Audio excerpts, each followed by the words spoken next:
So hi hello friends, welcome to my new video.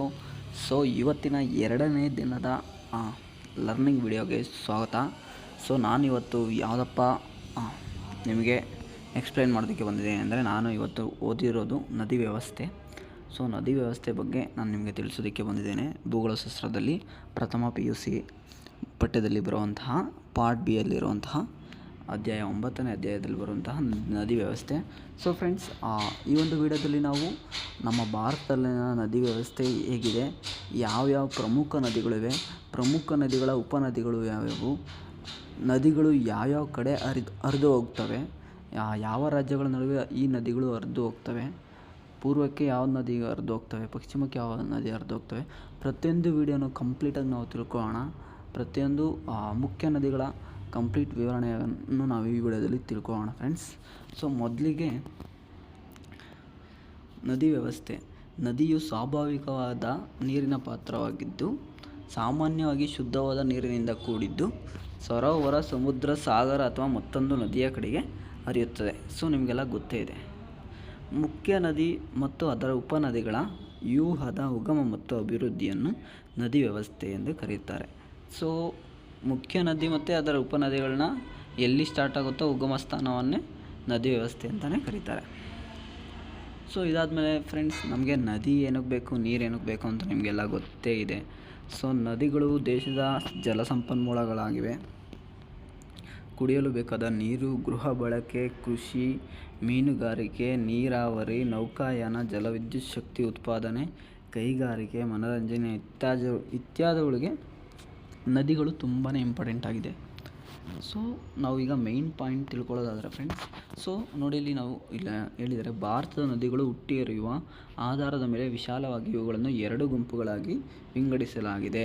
So 2 ಗುಂಪುಗಳಿದೆ. ಭಾರತದಲ್ಲಿ ಹುಟ್ಟಿ ಹರಿಯುವಂತಹ ನದಿಗಳನ್ನ 2 ಗುಂಪುಗಳಾಗಿ ವಿಂಗಡಣೆ ಮಾಡಿದ್ದಾರೆ ಫ್ರೆಂಡ್ಸ್. ಸೊ ಫಸ್ಟ್ ಒನ್ ಬಂದು ಹಿಮಾಲಯದ ನದಿಗಳು ಅಥವಾ ಉತ್ತರ ಭಾರತದ ನದಿಗಳು. ಸೊ ಹಿಮಾಲಯದ ನದಿಗಳು. ಸೆಕೆಂಡ್ ಬಂದು ಪರ್ಯಾಯ ಪ್ರಸ್ಥಭೂಮಿ ಅಥವಾ ದಕ್ಷಿಣ ಭಾರತದ ನದಿಗಳು. ಸೊ ಅಲ್ಲಿಗೆ ತಿಳ್ಕೊಳ್ಬೇಕು, ಉತ್ತರ ಭಾರತದ ನದಿಗಳು ಮತ್ತು ದಕ್ಷಿಣ ಭಾರತದ ನದಿಗಳು ಅಂತ 2 ಇದೆ. ಸೊ ನಾವಿಲ್ಲಿ ಮ್ಯಾಪ್ ನೋಡೋದ್ರ ಮುಖಾಂತರ ಯಾವ್ಯಾವ ನದಿ ಇದೆ ಉತ್ತರ ಭಾರತದಲ್ಲಿ ಮತ್ತು ದಕ್ಷಿಣ ಭಾರತದಲ್ಲಿ ಇಲ್ಲೇ ನಾವು ತಿಳ್ಕೊಬೋದು ನೋಡಿ ಫ್ರೆಂಡ್ಸ್. ಸೊ ಭಾರತದ ನದಿಗಳು ಅಂತ ಕೊಟ್ಟಿದ್ದಾರೆ. ಸೊ ಜೀಲಂ, ಸಿಂಧು, ಜಿನಾಬ್. ಯಾಕಂದರೆ ಈ ಒಂದು ಇಲ್ಲಿರೋ ನದಿಗಳ ಬಗ್ಗೆ ಮುಂದೆ ನಾವು ತಿಳ್ಕೊತೀವಿ. ಸೊ ನೀವು ಇಲ್ಲಿ ಒಮ್ಮೆ ಮ್ಯಾಪ್ ನೋಡಿ ಕಂಪ್ಲೀಟಾಗಿ ಆ ಒಂದು ಪದಗಳನ್ನೆಲ್ಲ ನಿಮ್ಮ ತಲೆಗೆ ಕೂತ್ಕೊಂಡ್ರೆ ನೆಕ್ಸ್ಟು ಆ ಒಂದು ನದಿ ಬಗ್ಗೆ ಕಂಪ್ಲೀಟಾಗಿ ನಾವು ತಿಳ್ಕೊಬೇಕಾದ್ರೆ ಅಲ್ಲಿತ್ತಲ್ವ, ಅದು ಆ ಪ್ಲೇಸಲ್ಲಿ ಬರ್ತಿತ್ತಲ್ವ ಅಂತ ಸ್ವಲ್ಪ ರಿಮೈಂಡ್ ಮಾಡೋದಕ್ಕೆ ಈಸಿ ಆಗುತ್ತೆ. ಸೊ ಇಲ್ಲಿ ನಾವು ನೋಡೋದಾದರೆ ಜೀಲಂ, ಸಿಂಧು, ಚಿನಾಬ್, ಬಿಯಾಸ್, ಸಟ್ಲೇಜ್, ಸಾಂಬಾರ್, ಗಂಗಾ, ಯಮುನಾ, ಚಂಬಲ್, ಗೋಮತಿ, ಸೋನ್, ಘಾಗ್ರಾ, ಕೋಸಿ, ಬ್ರಹ್ಮಪುತ್ರ, ನರ್ಮದಾ, ತಪತಿ, ಪೆನ್ಗಂಗಾ, ಗೋದಾವರಿ, ಭೀಮಾ, ಕೃಷ್ಣ, ಸಬರಿ, ಮಹಾನದಿ, ತುಂಗಭದ್ರಾ, ಪೆನ್ನಾರ್, ಕಾವೇರಿ, ವೈಗೈ, ಪೆರಿಯಾರ್. ಸೊ ನೀವು ಇಷ್ಟು ಭಾರತದಲ್ಲಿ ಕಂಡುಬರುವಂತಹ ನದಿಗಳು ಇಷ್ಟು ನಾವು ನೋಡೋಣ ಬನ್ನಿ ಫ್ರೆಂಡ್ಸ್. ಯಾವುದ್ಯಾವುದು ಯಾವ ರೀತಿ ಯಾವುದ್ಯಾವುದು ಒಂದೊಂದಾಗಿ ನೋಡೋಣ.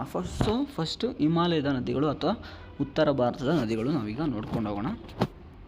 ಸೊ ಉತ್ತರ ಭಾರತದಲ್ಲಿ ಮೇಯ್ನು 3 ಮುಖ್ಯ ನದಿಗಳಿದೆ ಅಂತೆ. ನದಿ ವ್ಯೂಹವಿದೆ. ಸೊ ನದಿಗಳು 3 ಕಂಡು ಬರ್ತವೆ. ಯಾವಪ್ಪ ಅಂತಂದರೆ ಸಿಂಧೂ ನದಿ, ಗಂಗಾ ನದಿ ಮತ್ತು ಬ್ರಹ್ಮಪುತ್ರ ನದಿ. ನೀವು ಇಲ್ಲಿ ಮ್ಯಾಪಲ್ಲಿ ನೋಡ್ಬೋದು, ಉತ್ತರ ಭಾರತದಲ್ಲಿ ಕಂಡುಬರುವಂಥ ನದಿಗಳು ಯಾವುದು? ಸಿಂಧೂ ನದಿ, ಬ್ರಹ್ಮಪುತ್ರ ನದಿ ಮತ್ತು ಗಂಗಾ ನದಿ. ಸೊ ಈ 3 ಬಗ್ಗೆ ನಾವೀಗ ಕಂಪ್ಲೀಟಾಗಿ ತಿಳ್ಕೊಳಕೋಣ. ಯಾಕಂದರೆ ತುಂಬ ಎಕ್ಸಾಮಲ್ಲಿ ಕೇಳಿದ್ದಾರೆ ನದಿಗಳ ಬಗ್ಗೆ. ಸೊ ಯಾವ್ಯಾವ ನಡುವೆ ಹೋಗುತ್ತೆ ಅಂತ. ಸೊ ಪ್ರತಿಯೊಂದನ್ನು ನೋಟ್ ಮಾಡ್ಕೊಳ್ಳಿ. ಈ ಒಂದು ನೋಟ್ಸ್ ಏನಾದರೂ ನಿಮಗೆ ಬೇಕು ಅಂದರೆ ಕಂಪ್ಲೀಟ್ PDF ನನ್ನ ಟೆಲಿಗ್ರಾಮ್ ಚಾನಲಲ್ಲಿ ಅಪ್ಡೇಟ್ ಮಾಡಿದ್ದೀನಿ. ಸೊ ನೀವು ಡಿಸ್ಕ್ರಿಪ್ಷನಲ್ಲಿ ಟೆಲಿಗ್ರಾಮ್ ಲಿಂಕ್ ಕೊಟ್ಟಿರ್ತೇನೆ, ಹೋಗಿ ಜಾಯ್ನ್ ಆಗೋದ್ರ ಮುಖಾಂತರ ಈ ಒಂದು ನೋಟ್ಸ್ನ ಪಡೆದುಕೊಳ್ಳಿ ಅಂತ ಹೇಳ್ತೀನಿ ಫ್ರೆಂಡ್ಸ್. ಸೊ ಈಗ ಮೊದಲಿಗೆ ನಾವು ಸಿಂಧೂ ನದಿ ಬಗ್ಗೆ ತಿಳ್ಕೊಳ್ಳೋಣ. ಸಿಂಧೂ ನದಿಯು ಭಾರತದ ಅತಿ ಮುಖ್ಯ ನದಿ ವ್ಯೂಹಗಳಲ್ಲಿ ಒಂದಾಗಿದೆ. ಇದು ಕೈಲಾಸ ಪರ್ವತದ 6714 ಮೀಟರ್ ಎತ್ತರ ಸಮೀಪದಲ್ಲಿ ಉಗಮಗೊಂಡು, ಸೊ ಉಗಮ ಆದ ಸ್ಥಾನನೂ ಇಂಪಾರ್ಟೆಂಟ್ ತುಂಬಾ. ನಾನು ಯಾವ್ಯಾವ ಪ್ರತಿಯೊಂದು ಇವತ್ತು ನದಿ ಬಗ್ಗೆ ಓದ್ತೀನೋ ಅದ್ರದ್ದು ಉಗಮ ಸ್ಥಾನ ಎಲ್ಲಿಂದ ಎಲ್ಲಿವರೆಗೆ ಹರಿಯುತ್ತೆ, ಸೊ ಅದು ಯಾವ ರಾಜ್ಯಗಳ ನಡುವೆ ಹರಿಯುತ್ತೆ, ಇಷ್ಟು ನಾವು ತಿಳ್ಕೊಂಡ್ರೆ ಸಾಕು ಫ್ರೆಂಡ್ಸ್ ನದಿ ವ್ಯವಸ್ಥೆ ಬಗ್ಗೆ. ಸೊ ಇದ್ರದ್ದು ಉಗಮ ಸ್ಥಾನ ಬಂದು ಕೈಲಾಸ ಪರ್ವತದ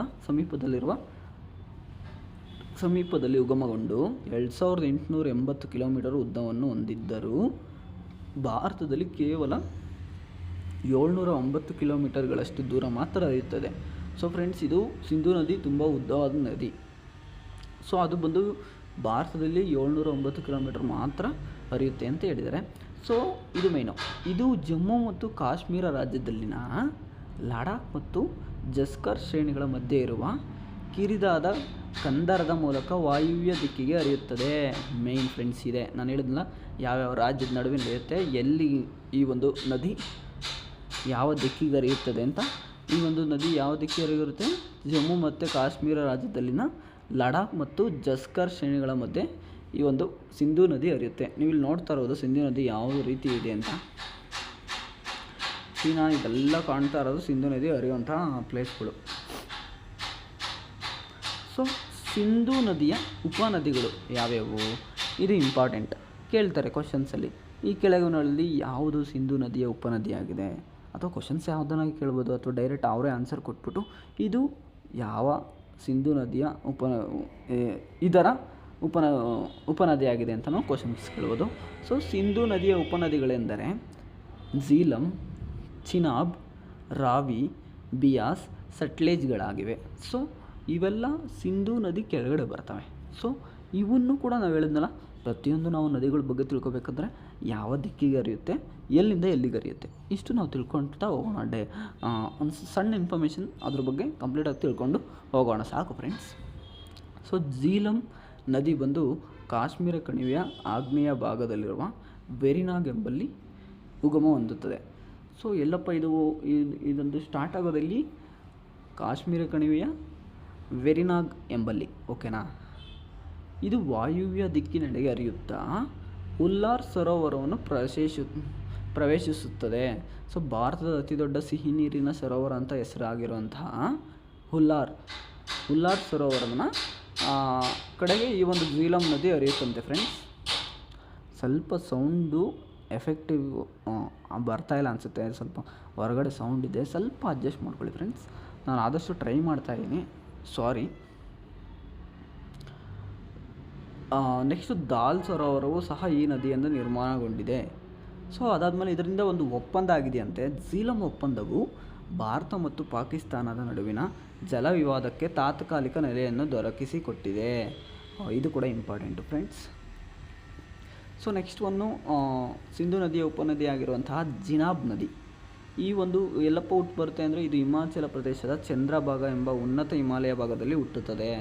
ಎಲ್ಲಿ? ಚಂದ್ರಭಾಗ ಅಥವಾ, ಓಕೆನಾ. ಈ ಒಂದು ನದಿಗೆ ಅಡ್ಡಲಾಗಿ ಹುಟ್ಟಿರುವಂಥ ಅಡ್ಡ ಬರ್ತಿರುವ ನದಿಗಳು ಯಾವುದ್ಯಾವುದು? ಬಗ್ಲಿಯಾರ್, ಸೆಲಾಲವ್ ಮತ್ತು ದುಲ್ಲಾಸ್ತಿ ಎಂಬುದು ಈ ನದಿಗೆ ಅಡ್ಡಲಾಗಿ ನಿರ್ಮಾಣಗೊಂಡಿರುವ ಹೆಸರಾಂತ ಜಲವಿದ್ಯುತ್ ಉತ್ಪಾದನಾ ಯೋಜನೆಗಳಾಗಿವೆ. ಬಗ್ಲಿಯಾರ್ ಎಂಬುದು ಭಾರತ ಮತ್ತು ಪಾಕಿಸ್ತಾನಗಳ ನಡುವೆ ವಿವಾದಿತ ಯೋಜನೆಯಾಗಿದ್ದು ಜಮ್ಮು ಮತ್ತು ಕಾಶ್ಮೀರ ರಾಜ್ಯದ ನೈಋತ್ಯ ಭಾಗದಲ್ಲಿದೆ. ಸೊ ಅದೇ ರೀತಿ ರಾವಿ ನದಿ, ಇದು ಬಿಯಾಸ್ ನದಿ ಮೂಲಕ್ಕೆ ಬಹಳ ಸಮೀಪದಲ್ಲಿನ ರೋಹ್ಟಾಂಗ್ ಕಣಿವೆಯಲ್ಲಿನ ಕುಲು ಬೆಟ್ಟಗಳಲ್ಲಿ ಹುಟ್ಟುತ್ತದೆ.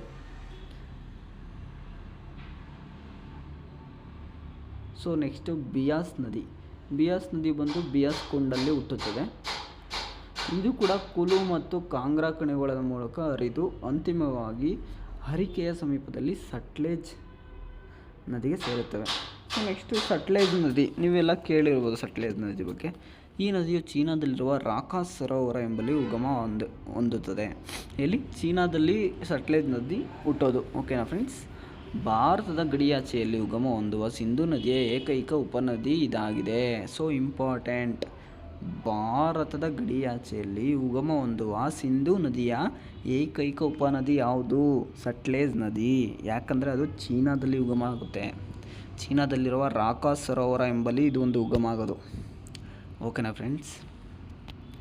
ಸೊ ಇದ್ರ ಬಗ್ಗೆ ನೀವು ಇಷ್ಟು ತಿಳ್ಕೊಂಡ್ರೆ ಸಾಕು. ಬಟ್ ಇದರಲ್ಲಿ ಈ ಒಂದು ಸಟ್ಲೇಜ್ ನದಿಯಲ್ಲಿ ಬಾಕ್ರಾನಂಗಲ್ ಯೋಜನೆಗೆ ಅಡ್ಡವಾಗಿ ಈ ಒಂದು ನದಿ ಕಣಿವೆ ಯೋಜನೆ ಬರುತ್ತಂತೆ. ಸೊ ಬಾಕ್ರಾ ಅಣೆಕಟ್ಟು ಭಾರತದ ಅತಿ ಎತ್ತರವಾದ ಎರಡನೇ ಅಣೆಕಟ್ಟು ಆಗಿದೆ. ಸೊ ಬಾಕ್ರಾ ಅಣೆಕಟ್ಟು ಭಾರತದ ಎರಡನೇ ಅತಿ ಎತ್ತರವಾದ ಅಣೆಕಟ್ಟಾಗಿದೆ. ಸೊ ಫಸ್ಟ್ನೇದು ಯಾವುದು ಅಂತ ನಾವು ಮುಂದೆ ಬರುತ್ತೆ ತಿಳ್ಕೊಂಡು ಹೋಗೋಣ. ಆವಾಗ ಇದೊಂದು ಪಾಯಿಂಟ್ ಇಂಪಾರ್ಟೆಂಟು. ಬಾಕ್ರಾ ಅಣೆಕಟ್ಟು ಬಂದು ಎರಡನೇ ಅತ್ಯಂತ ಎತ್ತರವಾದ ಭಾರತದಲ್ಲಿ ಅಣೆಕಟ್ಟಾಗಿದೆ. ಸೊ ಗೋವಿಂದ ಸಾಗರ ಸರೋವರ ಡ್ಯಾಮ್ ಬಂದು ಭಾರತದ ಅತಿ ದೊಡ್ಡ ಮಾನವ ನಿರ್ಮಿತ ಸರೋವರವಾಗಿದೆ. ಸೊ ಆರ್ಟಿಫಿಷಿಯಲ್ ಅಂತ ಹೇಳ್ತಾರಲ್ಲ, ಸೊ ಆ ಒಂದು ಡ್ಯಾಮ್ ಬಂದ್ಬಿಟ್ಟು ಯಾವುದಪ್ಪ, ಇಡೀ ಇಂಡಿಯಾದಲ್ಲಿ ನಂಬರ್ 1 ಡ್ಯಾಮ್ ಬಂದು ಯಾವುದಪ್ಪ ಅಂದರೆ ಗೋವಿಂದ ಸಾಗರ ಸರೋವರ. ಓಕೆನಾ. ಮುಂದೆ ನಾವು ಉತ್ತರ ಭಾರತದ ನದಿಗಳಲ್ಲಿ ನೆಕ್ಸ್ಟ್ ಒಂದು ನೋಡೋದಾದರೆ ನಾವು ಗಂಗಾ ನದಿ ಬಗ್ಗೆ ತಿಳಿಯೋಣ ಫ್ರೆಂಡ್ಸ್. ಗಂಗಾ ನದಿಯು ದೇಶದ ಅತಿ ಉದ್ದವಾದ 2,500 ಕಿಲೋಮೀಟರ್ ಹರಿಯುತ್ತಂತೆ. ಗಂಗಾ ನದಿಯು ದೇಶದ ಅತಿ ಉದ್ದವಾದ ಮತ್ತು ದೊಡ್ಡದಾದ ನದಿಯಾಗಿದೆ. ಇಂಪಾರ್ಟೆಂಟ್, ಅತಿ ಉದ್ದವಾದ ಮತ್ತು ಅತಿ ದೊಡ್ಡದಾದ ನದಿ ಯಾವುದಪ್ಪ ಅಂತ ಅಂದರೆ ಭಾರತದಲ್ಲಿ ಗಂಗಾ ನದಿ ಅಂತ ಆರಾಮಾಗಿ ನಾವು ತಿಳ್ಕೊಬೋದು. ಸಾಮಾನ್ಯವಾಗಿ ಗಂಗಾ ನದಿಯನ್ನು ರಾಷ್ಟ್ರೀಯ ನದಿ ಅಂತಲೂ ಕೂಡ ಕರೀತಾರಂತೆ. ಸೊ ಅದಾದಮೇಲೆ ಈ ಒಂದು ಗಂಗಾ ನದಿಯು ಭಾಗೀರಥಿ ಮತ್ತು ಅಲಕಾನಂದ ಎಂಬ 2 ಜಲಮೂಲಗಳನ್ನು ಹೊಂದಿದೆಯಂತೆ.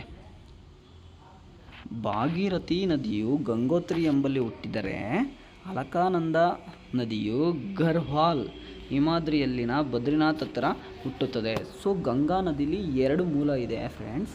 ಅದರಲ್ಲಿ ಒಂದು ಬಂದು ಭಾಗೀರಥಿ, ಇನ್ನೊಂದು ಅಲಕಾನಂದ. ಭಾಗೀರಥಿ ಅನ್ನೋದು ಗಂಗೋತ್ರಿ ಎಂಬಲ್ಲಿ ಹುಟ್ಟುತ್ತದೆ. ಅಲಕಾನಂದ ನದಿಯು ಗರ್ಹ್ವಾಲ್ ಹಿಮಾಲಯದಲ್ಲಿನ ಬದ್ರಿನಾಥ್ ಹತ್ತಿರ ಹುಟ್ಟುತ್ತದೆ ಫ್ರೆಂಡ್ಸ್. ಸೊ ಇವೆರಡೂ ದೇವಪ್ರಯಾಗ ಎಂಬಲ್ಲಿ ಒಟ್ಟುಗೂಡಿ, ಸೊ ದೇವಪ್ರಯಾಗಲ್ಲಿ ಈ ಒಂದು 2 ಮೂಲಗಳು ಒಟ್ಟುಗೂಡಿ ಮುಂದುವರಿದು ಹರಿಯುತ್ತಾ ಗಂಗಾ ನದಿಯಾಗುತ್ತದೆ. ಸೊ ಈಗ ನಿಮಗೊಂದು ಮೈಂಡಲ್ಲಿ ಒಂದು ಮ್ಯಾಪ್ ಬಂತಾ. ಸೊ ಗಂಗಾ ನದಿ ಅಂತ ತಗೊಂಡ್ರೆ ಅದರಲ್ಲಿ 2 ಮೂಲಗಳು, ಒಂದು ಭಾಗೀರಥಿ, ಇನ್ನೊಂದು ಅಲಕಾನಂದ. ಆ ಭಾಗೀರಥಿಗೆ ಪಕ್ಕದಲ್ಲಿ ಹಾಕ್ಕೊಳ್ಳಿ ಎಲ್ಲಿ ಗಂಗೋತ್ರಿ ಹತ್ರ ಹುಟ್ಟುತ್ತದೆ ಅಂತ. ಸೊ ನೆಕ್ಸ್ಟು ಪಕ್ಕದಲ್ಲಿ ಅಲಕಾನಂದ ಪಕ್ಕದಲ್ಲಿ ಹಾಕ್ಕೊಳ್ಳಿ ಗರ್ಹ್ವಾಲ್ ಹಿಮಾಲಯ ಬದ್ರಿನಾಥ್ ಹತ್ರ ಹುಟ್ಟುತ್ತೆ. ಸೊ ಇವೆರಡು ದೇವಪ್ರಯಾಗ ಆಗಿ ನೆಕ್ಸ್ಟು ಮುಂದಕ್ಕೆ ಹೋಗುತ್ತಲ್ಲ ಲೈನು, ಆ ಒಂದು ನದಿ ಹರಿಯುವಂಥ ಜಾಗ ಇದೆಯಲ್ಲ ಅದು ಗಂಗಾ ನದಿ ಆಗಿದೆ. ಓಕೆನಾ ಫ್ರೆಂಡ್ಸ್, ಇದು ಇಂಪಾರ್ಟೆಂಟ್. ಸೊ ಗಂಗಾ ನದಿಯು ಹರಿದ್ವಾರದ ಸಮೀಪದಲ್ಲಿನ ಉತ್ತರ ಮೈದಾನವನ್ನು ಪ್ರವೇಶಿಸುತ್ತದೆ. ಸೊ ಇದಾದಮೇಲೆ ಹೂಗ್ಲಿ ನದಿಯು ಗಂಗಾ ನದಿಯ ಒಂದು ಪ್ರಮುಖ ಕಾವಲಾಗಿದ್ದು ಕೋಲ್ಕತ್ತಾದ ಮೂಲಕ ಹರಿಯುತ್ತದೆ. ಹೂಗ್ಲಿಯು ಹುಬ್ಬರದ ನದಿಯಾಗಿದ್ದು ಇದರ ದಡದ ಮೇಲೆ ಕೋಲ್ಕತ್ತಾ ಬಂದರು ನೆಲೆಗೊಂಡಿದೆ. ಹೂಗ್ಲಿ ನದಿ ಎಲ್ಲಿ ಬರುತ್ತೆ? ಕಲ್ಕತ್ತಾ. ಇದರ ದಡದಲ್ಲಿ ಹೂಗ್ಲಿ ನದಿಯಲ್ಲಿ ಬಂದರು ಕೂಡ ಇದೆಯಂತೆ, ಫೋರ್ಟ್ ಕೂಡ ಇದೆಯಂತೆ. ಇದು ಕೂಡ ಇಂಪಾರ್ಟೆಂಟು. ಸೊ ಇಲ್ಲೊಂದು ಪಾಯಿಂಟ್ ಕೊಟ್ಟಿದ್ದಾರೆ ನೋಡ್ಬೋದು ನೀವು ಇಲ್ಲಿ. ಗೆಂಜೆಟಿಕ್ ಡಾಲ್ಫಿನ್ ಭಾರತದ ರಾಷ್ಟ್ರೀಯ ಜಲಚರವಾಗಿದೆ. ಸೊ ನೀರಿನಲ್ಲಿ ರಾಷ್ಟ್ರೀಯ ಜಲಚರ ಯಾವುದಪ್ಪ ಅಂತ ಕೇಳಿದ್ರೆ ಡಾಲ್ಫಿನ್ ಅಂತ ಕೊಟ್ಟಿರ್ತಾರೆ. ಸೊ ಅದು ಫುಲ್ ನೇಮ್ ಬಂದ್ಬಿಟ್ಟು ಗೆಂಜೆಟಿಕ್ ಡಾಲ್ಫಿನ್ ಅಂತ. ಸೊ ಅದಾದಮೇಲೆ ಭಾಗೀರಥಿ ನದಿಗೆ ಅಡ್ಡವಾಗಿ ನಿರ್ಮಿಸಿರುವ ತೇರ್ಹಿ ಅಣೆಕಟ್ಟು ಭಾರತದಲ್ಲಿ ಅತ್ಯಂತ ಎತ್ತರವಾದ ಅಣೆಕಟ್ಟಾಗಿದೆ. ಸೊ ಸೆಕೆಂಡ್ ಒನ್ನು ಯಾವುದು? ಬಾಕ್ರಾ ಅಣೆಕಟ್ಟು. ಓಕೆನಾ, ಅತಿ ಎತ್ತರವಾದ ಅಣೆಕಟ್ಟು. ಫಸ್ಟ್ ಒನ್ ಬಂದು ಭಾಗೀರಥಿ ನದಿಗೆ ಕಟ್ಟಲಾಗಿರುವಂತಹ ತೇರ್ಹಿ. ಸೊ ನಾನು ಆಗಲೇ ಹೇಳಿದ್ನಲ್ಲ ಫಸ್ಟ್ ಒನ್ ಮುಂದೆ ನಾವು ತಿಳ್ಕೊಳ್ಳೋಣ ಅಂತ. ಸೊ ಫಸ್ಟ್ ಒನ್ ಬಂದು ಭಾಗೀರಥಿ ನದಿಗೆ ಬರುತ್ತೆ. ಸೆಕೆಂಡ್ ಒನ್ ಬಂದು ನಾವಿಲ್ಲಿ ನೋಡಿದ್ವಲ್ಲ ಸಟ್ಲೇಜ ನದಿ ಹತ್ರ ಬರುವಂತಹ ಬಾಕ್ರಾ ಅಣೆಕಟ್ಟು. ಓಕೆನಾ ಫ್ರೆಂಡ್ಸ್, ಇಲ್ಲಿ ನಿಮ್ಗೆ ಕ್ಲಿಯರ್ ಆಯಿತಾ? ಸೊ ಗಂಗಾ ನದಿ ಮತ್ತು ಬ್ರಹ್ಮಪುತ್ರ ನದಿ ಈ ಇಷ್ಟು ಉಪನದಿಗಳನ್ನ ಹೊಂದಿದೆ. ಸೊ ನೆಕ್ಸ್ಟು ಫ್ರೆಂಡ್ಸ್, ಗಂಗಾ ನದಿಲಿ 2 ಥರ ಗುಂಪುಗಳಿದೆ ಅಂತ ಫ್ರೆಂಡ್ಸ್.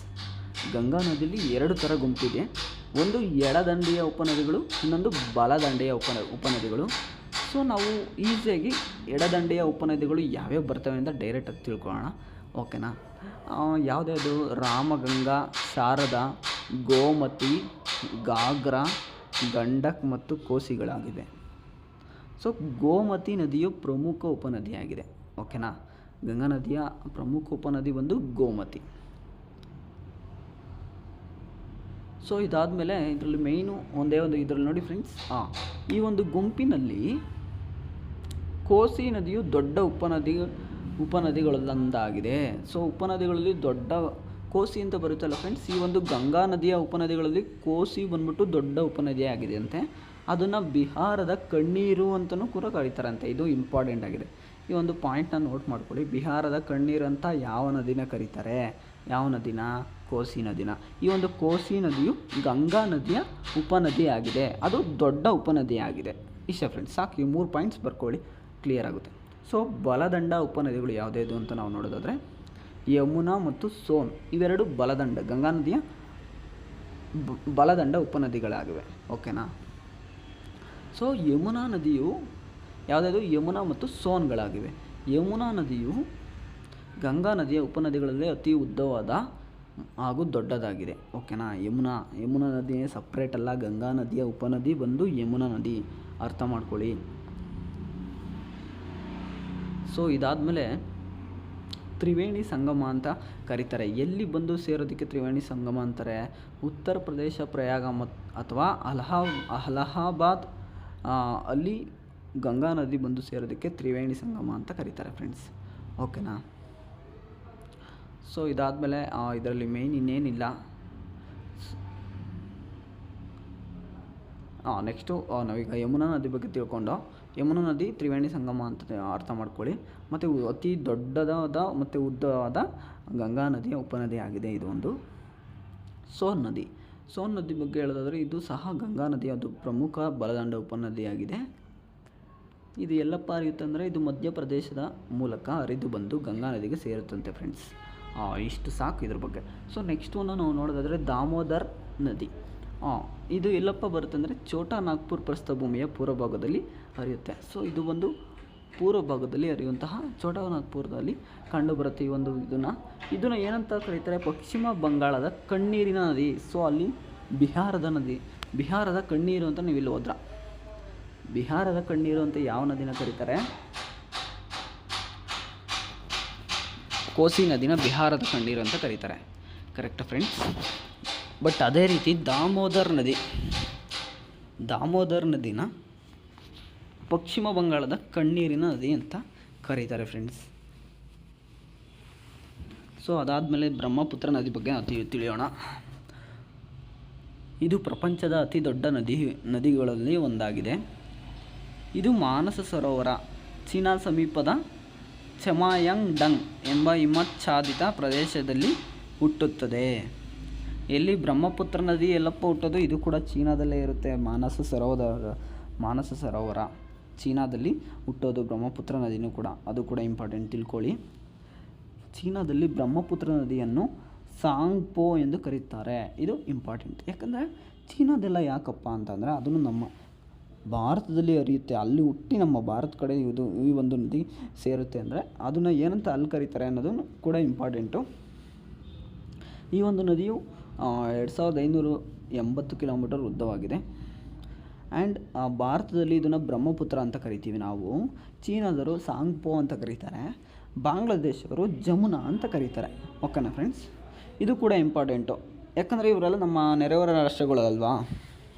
ಅವ್ರು ಏನು ಕರೀತಾರೆ? ಬಾಂಗ್ಲಾದವ್ರು ಬಂದು ಜಮುನಾ, ಚೀನಾದವರು ಬಂದು ಸಾಂಗ್ಪೋ, ನಾವು ಭಾರತೀಯರು ಬಂದು ಬ್ರಹ್ಮಪುತ್ರ ಅಂತ ಕರಿತೀವಿ. ಓಕೆನಾ ಫ್ರೆಂಡ್ಸ್?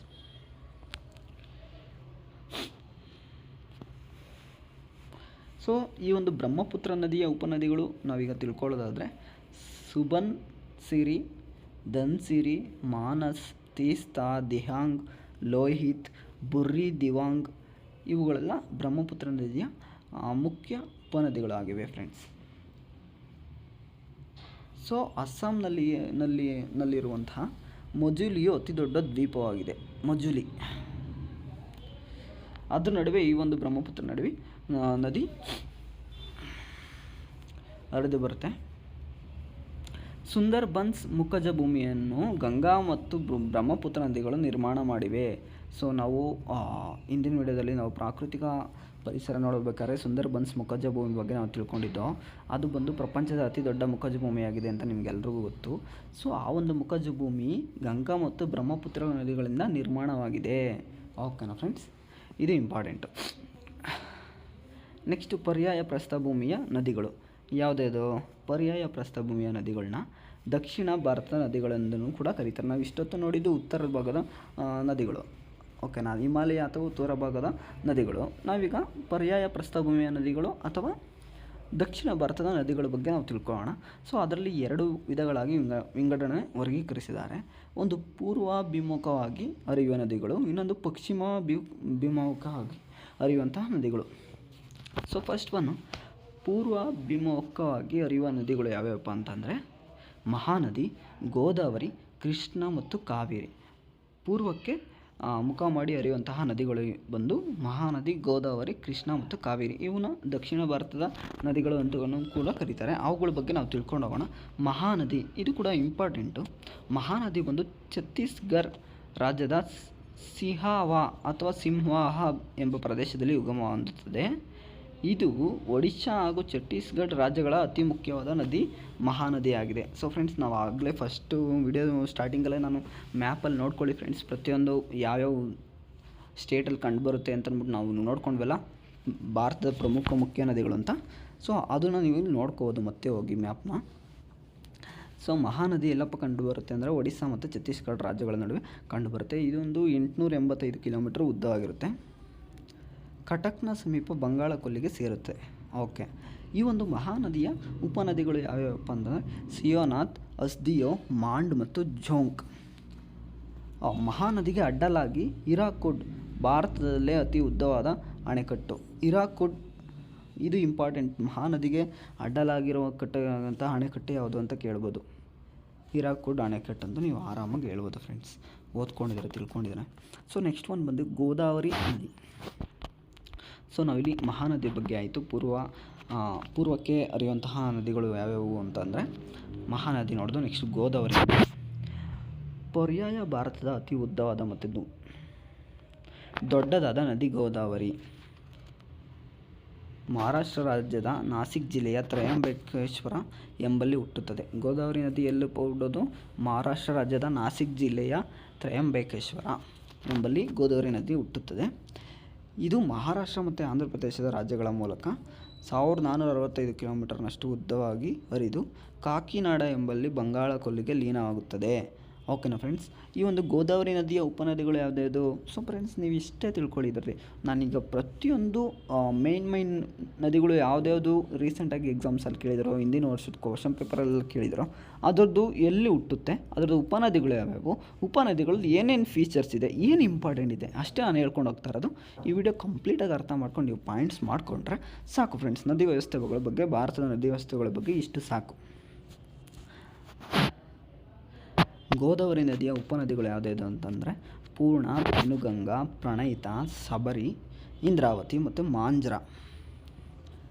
ಮಾಂಜ್ರಗಳು ಇವು ಗೋದಾವರಿ ನದಿಯ ಉಪನದಿಗಳಾಗಿವೆ. ನೆಕ್ಸ್ಟ್ ಒನ್ನು ಕೃಷ್ಣಾ ನದಿ ಬಗ್ಗೆ ನಾವು ತಿಳ್ಕೊಳ್ಳೋಣ ಬನ್ನಿ ಫ್ರೆಂಡ್ಸ್.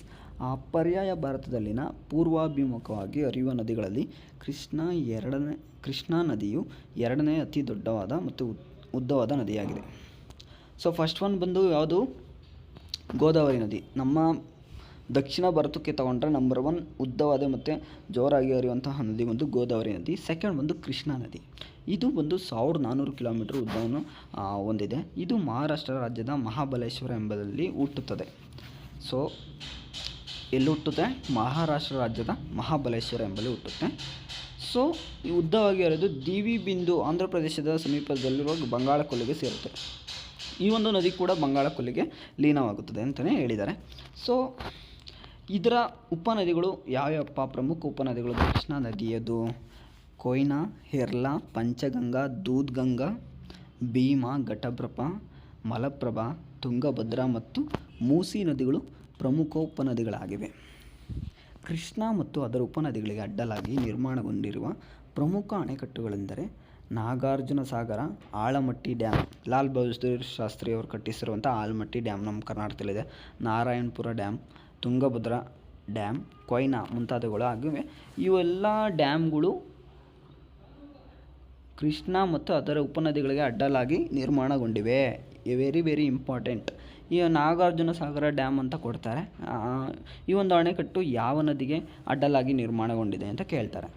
ಕೃಷ್ಣ ಮತ್ತು ಅದರ ಉಪನದಿಗಳು ಯಾವ್ದು ಬೇಕಾದ್ರೂ ಇರ್ಬೋದು. ಸೊ ಅದಕ್ಕೋಸ್ಕರ ಉಪನದಿಗಳು ಕೂಡ ನೀವು ತಿಳ್ಕೊಳ್ಳಿ. ಪಾಯಿಂಟ್ಸಲ್ಲಿ ಒಂದು ಆರೋ ಮಾರ್ಕ್ ಹಾಕ್ಕೊಂಡು ಒಂಥರ ಚಿತ್ರ ಥರ ಬಿಡಿಸ್ಕೊಂಡ್ರೆ ನೀವು ಆರಾಮಾಗಿ ಈಸಿ ಆಗುತ್ತೆ ನಿಮಗೆ.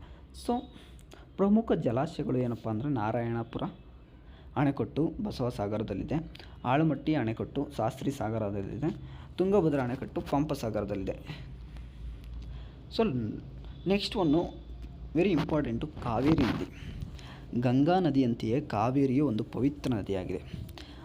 ಆದುದರಿಂದ ಇದನ್ನು ದಕ್ಷಿಣ ಭಾರತದ ಗಂಗೆ ಎಂದು ಪರಿಗಣಿಸಲಾಗಿದೆ.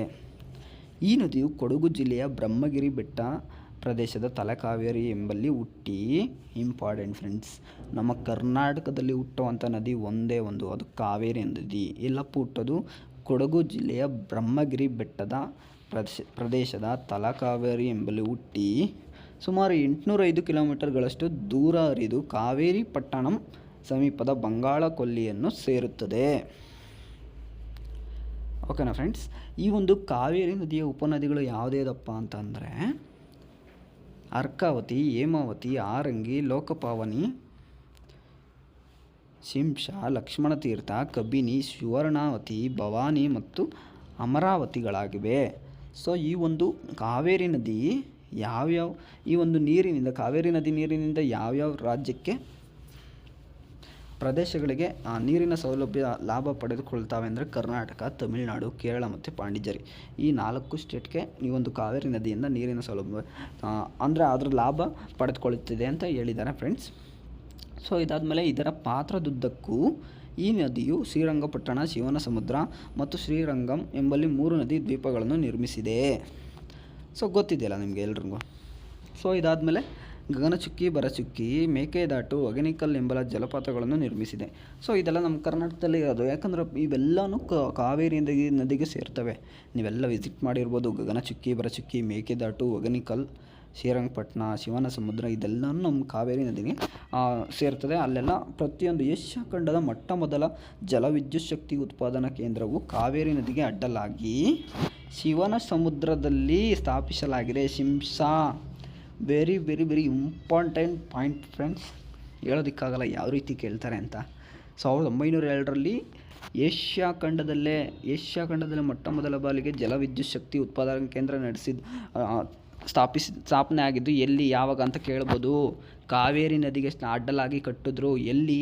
ಶಿವನಸಮುದ್ರ ಅಥವಾ ಶಿಂಷಾ ಎಂಬಲ್ಲಿ ಕಟ್ಟಿದ್ರು. ಯಾವಾಗ? 1902ರಲ್ಲಿ ಏಷ್ಯಾ ಖಂಡದಲ್ಲಿ ಜಲವಿದ್ಯುತ್ ಶಕ್ತಿ ಕೇಂದ್ರವನ್ನು ಕಾವೇರಿ ನದಿಗೆ ಕಟ್ಟಿದ್ದಾರೆ. ಇದು ಒಂದು ಇಂಪಾರ್ಟೆಂಟ್ ಫ್ರೆಂಡ್ಸ್. ಸೊ ಇದಾದಮೇಲೆ ಅದೇ ಥರ ಗೊರೂರು, ಆರಂಗಿ, ಕಬಿನಿ, KRS, ಮೆಟ್ಟೂರು ಮತ್ತು ಭವಾನಿ ಕಾವೇರಿ ನದಿಗೆ ಅಡ್ಡಲಾಗಿ ಕಂಡಿರುವ ಅಣೆಕಟ್ಟುಗಳು. ಕಾವೇರಿ ನದಿಗೆ ಯಾವ್ಯಾವ ಡ್ಯಾಮ್ಗಳು ಬರ್ತವೆ ಅಂದರೆ ನಾವಿಲ್ಲಿ ನೋಡ್ತಾ ಇರ್ಬೋದು. KRS, ಕಬಿನಿ ಡ್ಯಾಮು, ಆರಂಗಿ ಡ್ಯಾಮು ಇವುಗಳೆಲ್ಲ ಕಾವೇರಿ ನದಿಗೆ ಅಡ್ಡಲಾಗಿ ನಿರ್ಮಾಣಗೊಂಡಿರುವಂತಹ ಅಣೆಕಟ್ಟುಗಳು. ಸೊ ಇದು ನಾವೀಗ ಪೂರ್ವಕ್ಕೆ ಮುಖವಾಗಿ ಹರಿಯುವಂಥ ನದಿಗಳು ನೋಡಿದೋ. ನೆಕ್ಸ್ಟ್ ಒಂದು ಪಶ್ಚಿಮ ವಿಮುಖವಾಗಿ ಹರಿಯುವ ನದಿಗಳು ನಾವು ನೋಡಿದ್ರೆ ಇಲ್ಲಿಗೆ ಮುಗಿಯುತ್ತೆ ಫ್ರೆಂಡ್ಸ್. ಈಗ ಒಂದು ನದಿಗಳು ಪ್ರಸ್ಥಭೂಮಿ ಪ್ರದೇಶದಲ್ಲಿ ಜನಿಸಿ ಪಶ್ಚಿಮ ದಿಕ್ಕಿಗೆ ಹರಿದು ಅರಬ್ಬಿ ಸಮುದ್ರಕ್ಕೆ ಸೇರುತ್ತವೆ. ಇವುಗಳು ತುಂಡು ಮತ್ತು ರಭಸವಾಗಿ ಹರಿಯುವ ನದಿಗಳಾಗಿದ್ದು ಪಶ್ಚಿಮ ಘಟ್ಟಗಳ ಏರಿಳಿತ ಭೂಸ್ವರೂಪಗಳ ಮೂಲಕ ಹರಿಯುತ್ತವೆ. ಪ್ರಮುಖ ನದಿಗಳು ಲೂನಿ, ಸಬರಮತಿ, ಮಾಹಿ, ನರ್ಮದಾ, ತಾಪಿ ಅಥವಾ ತಪತಿ, ಮಾಂಡೋವಿ, ಜುವಾರಿ, ಕಾಳಿ, ಶರಾವತಿ, ಗಂಗಾವತಿ, ಬೇಡ್ತಿ, ನೇತ್ರಾವತಿ, ಪೆರಿಯಾರ್ ಮುಂತಾದವುಗಳು. ಪೂರ್ವಕ್ಕೆ ಮುಖ ಮಾಡಿ ಹರಿಯುವಂತಹ, ಪಶ್ಚಿಮಕ್ಕೆ ಮುಖ ಮಾಡಿ ಹರಿಯುವಂತಹ ನದಿಗಳು ಯಾವುದ್ಯಾವುದು? ಲೂನಿ, ಸಬರಮತಿ, ಮಾಯಿ, ನರ್ಮದಾ, ತಾಪಿ ಅಥವಾ ತಪತಿ, ಮಾಂಡೋವಿ, ಜುವಾರಿ, ಕಾಳಿ, ಶರಾವತಿ, ಗಂಗಾವತಿ, ಬೇಡ್ತಿ, ನೇತ್ರಾವತಿ, ಪೆರಿಯಾರ್ ಮುಂತಾದವುಗಳು. ಲೂನಿ ಎಲ್ಲಪ್ಪ ಕಂಡು ಬರುತ್ತೆ? ಇಷ್ಟೇ ತಿಳ್ಕೊಳ್ಳಿ ಸಾಕು. ಯಾವುದ್ಯಾವುದು ಲೂನಿ ಯಾವ. ಸೊ ನೆಕ್ಸ್ಟು ನಾವು ನರ್ಮದಾ ನದಿ ಬಗ್ಗೆ ತಿಳ್ಕೊಳ್ಳೋಣ. ನರ್ಮದಾ ನದಿಯು ಛತ್ತೀಸ್ಗಢ ರಾಜ್ಯದ ಅಮರಕಂಟಕ ಬೆಟ್ಟಗಳಲ್ಲಿ ಹುಟ್ಟಿ ಮಧ್ಯಪ್ರದೇಶದ ಅಮೃತಶಿಲಾ ಕಂದರಗಳ ಮೂಲಕ ಹರಿಯುತ್ತದೆ. ಸೊ ಈ ನದಿಗೆ ಅಡ್ಡಲಾಗಿ ಸರ್ದಾರ್ ಸರೋವರ ಎಂಬ ವಿವಿಧೋದ್ದೇಶ ನದಿ ಕಣಿವೆ ಯೋಜನೆಯನ್ನು ನಿರ್ಮಾಣ ಮಾಡಲಾಗಿದೆ. ಇದೊಂದು point important friends. Sardar Sarovar ಎಂಬ ವಿವಿಧೋದ್ದೇಶ ನದಿ ಕಣಿವೆ ಯಾವ ನದಿ ಅಡ್ಡಲಾಗಿ ಕಟ್ಟಲಾಗಿದೆ ಅಂತ ಕೇಳ್ತಾರೆ. ನರ್ಮದಾ ನದಿ ಅಂತ ನೀವು ಹೇಳಿ. ಸೊ ನರ್ಮದಾ ನದಿಯು ಗುಜರಾತಿನ ಭರೂಚ್ ಎಂಬಲ್ಲಿ ಅತಿ ದೊಡ್ಡವಾದ ಅಳವೆಯನ್ನು ನಿರ್ಮಿಸಿದೆ. ಸೊ ಇದಾದಮೇಲೆ ತಪತಿ ಪರ್ಯಾಯ ಪ್ರದೇಶದಲ್ಲಿ ಪಶ್ಚಿಮಾಭಿಮುಖವಾಗಿ ಹರಿಯುವ ಎರಡನೇ ದೊಡ್ಡ ನದಿಯಾಗಿದೆ. ಇದು ಮಧ್ಯಪ್ರದೇಶದ ಮುಲ್ತಾಯಿ ಎಂಬಲ್ಲಿ ಹುಟ್ಟಿ ಸತ್ಪುರ ಮತ್ತು ಅಜಂತಾ ಶ್ರೇಣಿಗಳ ನಡುವಿನ ಸೀಳು ಕಣಿವೆಗಳ ಮೂಲಕ ಹರಿದು ಗುಜರಾತ್ನ ಸೂರತ್ನ ಬಳಿ ಅರಬ್ಬಿ ಸಮುದ್ರವನ್ನು ಸೇರುತ್ತೆ. ಸೊ ನೆಕ್ಸ್ಟು ಕಾಳಿ ನದಿ ಬಂದು ಉತ್ತರ ಕನ್ನಡ ಜಿಲ್ಲೆಯ ಸೂಪಾದ ಬಳಿ ಹುಟ್ಟುತ್ತದೆ. ಇದು ಕೂಡ ಇಂಪಾರ್ಟೆಂಟು. ಶರಾವತಿ ನದಿ ಬಂದು ಶಿವಮೊಗ್ಗ ಜಿಲ್ಲೆಯ ಅಂಬುತೀರ್ಥ ಎಂಬಲ್ಲಿ ಹುಟ್ಟಿ ಶಿವಮೊಗ್ಗ ಮತ್ತು ಉತ್ತರ ಕನ್ನಡ ಜಿಲ್ಲೆಗಳ ಮೂಲಕ ಹರಿಯುತ್ತದೆ. ಸೊ ಕರ್ನಾಟಕದಲ್ಲಿ ಯಾವುದ್ಯಾವುದು ಕಾಳಿ, ಶರಾವತಿ, ನೇತ್ರಾವತಿ ನದಿ ಕೂಡ. ಸೊ ನೇತ್ರಾವತಿ ನದಿ ಬಗ್ಗೆ ನಾವು ತಿಳ್ಕೊಳ್ಳೋದಾದರೆ, ಈ ನದಿಯು ದಕ್ಷಿಣ ಕನ್ನಡ ಜಿಲ್ಲೆಯ ಪ್ರಮುಖ ನದಿಯಾಗಿದೆ. ಇದು ಕುದುರೆಮುಖ ಶ್ರೇಣಿಗಳಲ್ಲಿ ಉಗಮವಾಗಿ ಪಶ್ಚಿಮಾಭಿಮುಖವಾಗಿ ಹರಿದು ಮಂಗಳೂರಿನ ಸಮೀಪ ಅರಬ್ಬಿ ಸಮುದ್ರಕ್ಕೆ ಸೇರುತ್ತೆ. ಪೆರಿಯಾರ್ ಇದು ಕೇರಳದಲ್ಲಿನ ಅತಿ ದೊಡ್ಡ ನದಿಯಾಗಿದೆ. ಪೆರಿಯಾರ್ ಇದು ಶಿವಗಿರಿ ಅರಣ್ಯ ಪ್ರದೇಶದಲ್ಲಿ ಉಗಮಿಸಿ ಪಶ್ಚಿಮಾಭಿಮುಖವಾಗಿ ಹರಿದು ಪಲ್ಲಿಪುರಂನ ಸಮೀಪದಲ್ಲಿ ಅರಬ್ಬಿ ಸಮುದ್ರಕ್ಕೆ ಸೇರುತ್ತೆ. ಪೆರಿಯಾರ್ ಅಣೆಕಟ್ಟನ್ನು ಈ ಒಂದು ನದಿಗೆ ಅಡ್ಡಲಾಗಿ ಕಟ್ಟಲಾಗಿದೆ. ಸೊ ಇದಾದಮೇಲೆ ಫ್ರೆಂಡ್ಸ್, ಇದೆಲ್ಲ ನೋಟ್ಸ್ ಕೊಟ್ಟಿದ್ದಾರೆ, ಇದೆಲ್ಲ ನಮಗೇನು ಇಂಪಾರ್ಟೆಂಟ್ ಅಲ್ಲ. ಸೊ ನೆಕ್ಸ್ಟ್ ಒಂದು ನಾವು ನದಿಗಳ ವಿವಾದಗಳು ಯಾವುದ್ಯಾವುದು ಅಂತ ತಿಳ್ಕೊಂಡ್ರೆ ಸಾಕು ಫ್ರೆಂಡ್ಸ್. ಭಾರತದಲ್ಲಿನ ಕೆಲವು ಪ್ರಮುಖವಾದ ಅಂತಾರಾಜ್ಯ ಜಲ ವಿವಾದಗಳೆಂದರೆ ಇಂಪಾರ್ಟೆಂಟ್ ಇದು. ಸೊ ಅದಕ್ಕೋಸ್ಕರ ತಿಳ್ಕೊಳ್ಳೋಣ. ಕಾವೇರಿ ಜಲ ವಿವಾದ ಕರ್ನಾಟಕ, ತಮಿಳುನಾಡು, ಪಾಂಡಿಚೇರಿ ಮತ್ತು ಕೇರಳಗೆ ಸಂಬಂಧಪಟ್ಟಿದ್ದು ಈ ಒಂದು ಜಲ ವಿವಾದ. ತುಂಗಭದ್ರಾ ಜಲ ವಿವಾದ ಕರ್ನಾಟಕ ಮತ್ತು ಆಂಧ್ರ ಪ್ರದೇಶ್. ಕೃಷ್ಣಾ ನದಿ ಜಲ ವಿವಾದ ಕರ್ನಾಟಕ, ಮಹಾರಾಷ್ಟ್ರ ಮತ್ತು ಆಂಧ್ರ ಪ್ರದೇಶ್. ಮಾಂಡವಿ ಜಲ ವಿವಾದ ಕರ್ನಾಟಕ ಮತ್ತು ಗೋವಾ. ನರ್ಮದಾ ಜಲ ವಿವಾದ ಗುಜರಾತ್, ಮಧ್ಯಪ್ರದೇಶ್, ಮಹಾರಾಷ್ಟ್ರ ಮತ್ತು ರಾಜಸ್ಥಾನ. ಯಮುನಾ ಜಲ ವಿವಾದ ಉತ್ತರ ಪ್ರದೇಶ, ಹರಿಯಾಣ, ರಾಜಸ್ಥಾನ ಮತ್ತು ಮಧ್ಯಪ್ರದೇಶ್. ಗೋದಾವರಿ ಜಲ ವಿವಾದ ಮಹಾರಾಷ್ಟ್ರ, ಛತ್ತೀಸ್ಗಢ, ಕರ್ನಾಟಕ ಮತ್ತು ಆಂಧ್ರ ಪ್ರದೇಶ. ರಾವಿ ಮತ್ತು ಬಿಯಾಸ್ ಜಲ ವಿವಾದ ಪಂಜಾಬ್, ಹರಿಯಾಣ, ರಾಜಸ್ಥಾನ ಹಾಗೂ ಜಮ್ಮು ಆ್ಯಂಡ್ ಕಾಶ್ಮೀರ್. ಮುಲ್ಲಾ ಪೆರಿಯಾರ್ ಜಲ ವಿವಾದ ಕೇರಳ ಮತ್ತು ತಮಿಳುನಾಡು ನಡುವೆ ಹರಿಯುತ್ತೆ ಆಗಿರುವಂಥ ಜಲ ವಿವಾದ ಫ್ರೆಂಡ್ಸ್. ಸೊ ಇದಾದಮೇಲೆ ಇದಾಗಿತ್ತು ನದಿ ವ್ಯವಸ್ಥೆಗಳ ಬಗ್ಗೆ ನಾವು ಕಂಪ್ಲೀಟಾಗಿ ತಿಳಿದುಕೊಳ್ಳೋದು. ಸೊ ಇದಾದಮೇಲೆ ಭಾರತದ ನದಿಗಳ ಅಂತರ್ಜೋಡಣೆ ಏನಪ್ಪ ಅಂತಂದರೆ, ಕೆಲವೊಂದು ನಾವು ದಕ್ಷಿಣ ಹಿಮಾಲಯ ನದಿಗಳೆಲ್ಲ ಯಾವಾಗಲೂ ಮಳೆಗಳಿಂದ ಕೂಡಿ ನದಿಗಳೆಲ್ಲ ತುಂಬ ನೀರು ಹರಿತಿರ್ತದೆ.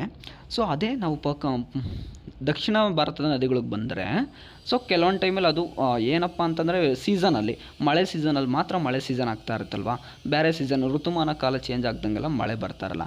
ಸೊ ಆವಾಗ ಬರಗಾಲ ಬರಬಾರ್ದು, ಬರಡು ಭೂಮಿ ಆಗಬಾರ್ದು, ನದಿಗಳದ್ದು ನೀರು ಖಾಲಿ ಆಗಬಾರ್ದು ಅಂತ ಅಂದ್ಬಿಟ್ಟು ಹಿಮಾಲಯ ನದಿಗಳ ಜೊತೆ ನಮ್ಮ ದಕ್ಷಿಣ ಭಾರತದ ನಡುವೆ ನಡೆಯುವಂತಹ ನದಿಗಳನ್ನ ಜೋಡಣೆ ಮಾಡಿದ್ರು. ಅದಕ್ಕೆ ನದಿಗಳ ಅಂತರ್ಜೋಡಣೆ ಅಂತ ಕರೀತಾರೆ ಫ್ರೆಂಡ್ಸ್. ಸೊ ಅದನ್ನು ಮಾಲಾ ಕಾಲುವೆ, ಗಾರ್ಲೆಂಡ್ ಕಾಲುವೆ ಯೋಜನೆಯನ್ನು ಫಸ್ಟು ಸ್ಥಾಪನೆ ಮಾಡಿತ್ತು 1974ರಲ್ಲಿ. ಇದೊಂದು ಇಂಪಾರ್ಟೆಂಟು, ತಿಳ್ಕೊಳ್ಳಿ. ಸೊ ಇದಾದಮೇಲೆ ನದಿಗಳ ಅಂತರ್ಜೋಡಣೆ, ಇಲ್ಲಿ ಒಂದು ಫೋಟೋ ಇದೆ, ಇಷ್ಟು ತಿಳ್ಕೊಳ್ಳಿ ಅಷ್ಟೇ. ಇದು ಬಿಟ್ಟರೆ ಯಾವ್ಯಾವ ನದಿ ಅಂತರ್ಜೋಡಣೆ ಆಗಿದೆ ಅಂತ ಗೊತ್ತಾಗುತ್ತೆ. ಸೊ ಇದಾಗಿತ್ತು ಫ್ರೆಂಡ್ಸ್ ಇವತ್ತಿನ ನದಿ ವ್ಯವಸ್ಥೆ ತಿಳಿಸುವಂಥ ವಿಡಿಯೋ. ಇಲ್ಲೊಂದು ಪ್ರಮುಖ ಪದಗಳಿದೆ. ಸೊ ಈ ಒಂದು ಪ್ರಮುಖ ಪದಗಳು ಕೂಡ ನೀವು ನೋಡ್ಕೊಳ್ಳಿ ಅಷ್ಟೇ ಫ್ರೆಂಡ್ಸ್. ಸಿಗ್ತೀನಿ ನೆಕ್ಸ್ಟ್ ವಿಡಿಯೋದಲ್ಲಿ. ಅಲ್ಲಿವರೆಗೂ take care, bye friends. Thank you.